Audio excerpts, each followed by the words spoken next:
کہ سن 1970 میں جمعیت علماء پاکستان پہلی مرتبہ سیاسی پلیٹ فارم سے اندر قومی اسمبلی میں پہنچی. مخالفتیں بے شمار تھیں، اپنوں کی جانب سے مخالفتیں ہوتی سب سے پہلے کہ نہیں یہ علماء کا سیاسی کام نہیں ہے، گھر بیٹھو. علماء کا یہ کام نہیں ہے، گھر بیٹھو، سیاست میں حصہ مت لو، گھر بیٹھو. بزرگ لوگ مشورے دیتے تھے، لیکن بہرحال ہم نے سیاسی طور پر، عملی طور پر سن 1970 کے انتخابات میں جمعیت علماء پاکستان نے حصہ دیا اور اس کے مقاصد تھے. جمعیت علماء پاکستان کا منشور سے بڑا مختصر ہے. دنیا بھر کی جتنی بھی جماعتیں ہیں ان کے منشور میں جو بھی ہے اپنی جگہ پر ہے، لیکن یہ سب سے مختصر منشور ہے.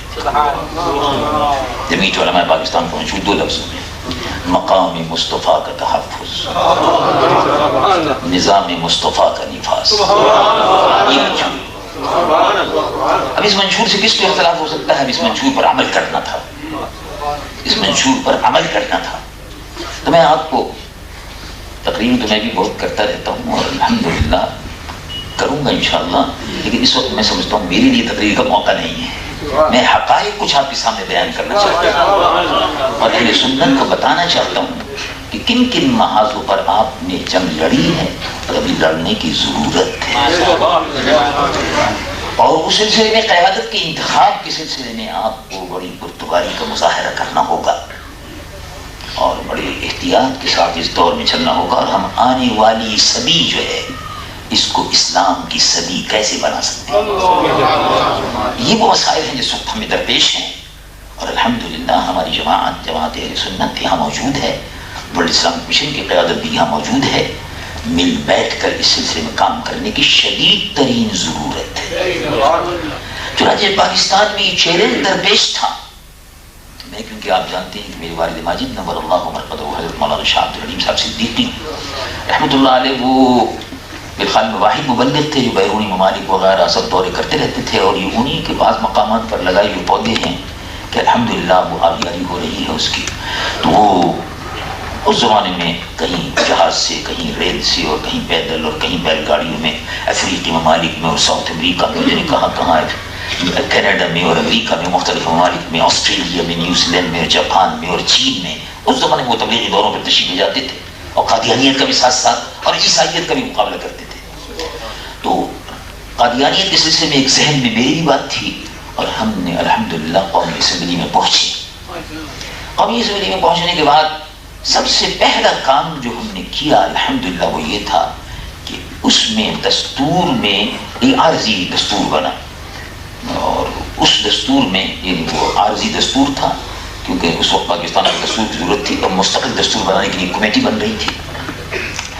تو وہ عبوری قانون بھی تھا، اس ادارے کی طرز کا تھا، اور اس میں انہوں نے یہ بات نہیں رکھی تھی کہ مسلمان کی تعریف کیا، یہ رکھا ہوتا کہ پاکستان کا صدر مسلمان ہوگا. میں نے اس میں پہلے ہی اجلاس تھا، میں نے اس میں قرارداد پیش کی. یہ کیا مطلب ہے اس کا کہ پاکستان کا صدر مسلمان ہوگا؟ کوئی بھی کہہ دے گا میں مسلمان ہوں. یہ مسلمان کی تعریف ہونی چاہیے. Definition of a Muslim should be there. اور یہ ڈیفینیشن آف اے مسلم. اب اس پر جھگڑا شروع ہو گیا، مسلمان کی تعریف کرو.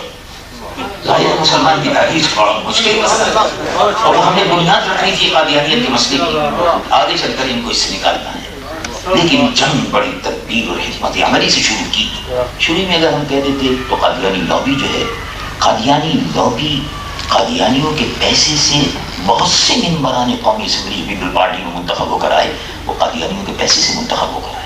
بڑی مضبوط لابی تھی. ہاں، جیسے یہودیوں کی لابی بڑی مضبوط ہے برطانیہ میں، امریکہ میں، مختلف ممالک میں، ایسی قادیانی کی لابی پاکستان میں بڑی مضبوط تھی. وہ مختلف پارٹیوں کو، مختلف ایم این ایز کو الیکشن لڑنے کے لیے پیسہ دے رہی تھی تاکہ ان کی آگے چل کر زبانیں بند رہیں، قادیانیت کے خلاف کچھ نہ کر سکیں. اس لیے ہم نے کہا کہ ان کو بھڑکانے کی ضرورت نہیں. سیدھی سادی بات ہے. علی صاحب آپ کہتے ہیں کہ جج کی تعریف کیا ہے؟ جج وہ ہے، ہائی کورٹ کا جج کون ہوگا؟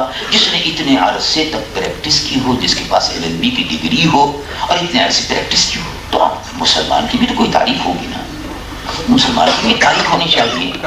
کیا کرتا ہو، کیا نہ کرتا ہو، بتائیے اس کو. باہر اس پر لمبی چوڑی بحث چلی.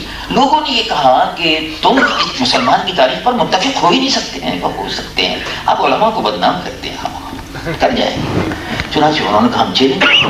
یہ پورا مباحثہ قومی اسمبلی کا موجود ہے جو میرے اور اس زمانے کے وزیر صاحب کے درمیان, وزیر مذہبی امور کے درمیان میں ہوتا رہا. اب وہ اس دنیا میں نہیں ہے, بدنام لینے کی ضرورت نہیں. ہم نے کہا ہم چیلنج قبول کرتے ہیں. میں اور علامہ عبد المصطفیٰ علی صاحب شیخ الحدیث رحمۃ اللہ علیہ جامعہ دارالعلوم جدید کے شیخ الحدیث تھے. ہم وہاں سے اٹھے, ہم نے کہا ہم چیلنج قبول کرتے ہیں, صبح تک آپ مسلمان کی تاریخ داخل کر دیں گے.